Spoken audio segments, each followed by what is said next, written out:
Hey guys, welcome back to my new mini blog. বেরিয়ে পড়েছিলাম কিছু শপিং করতে। সামনেই মুনুর বার্থডে ছিল, বার্থডে ড্রেস দেখতে আর গোপুর কিছু শীতের জিনিস লাগতো ওগুলো আনতে। গিয়েই প্রথম তোমাদেরকে ওই আমার ফেভারিট সেকশানটা শেয়ার করলাম। দেন খুব খিদে পেয়ে গেছিলো, খেয়ে নিয়েছিলাম মোমো।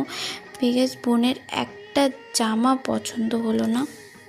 তারপর হাতে এত প্লাস্টিক, ওগুলোই তোমাদের সাথে শেয়ার করলাম যে এত কিছু এনে ফেলেছি। তারপর কিছু ব্রেকফাস্টের জিনিস যেগুলো শেষ হয়ে গেছিলো এনেছিলাম, ওই ওটস, মুসলি, বিস্কিট, কিশমিশ এগুলোই। আর গোপুর ছোট ছোট শীতের কালেকশানগুলো কেমন লাগলো তোমরা অবশ্যই জানিও।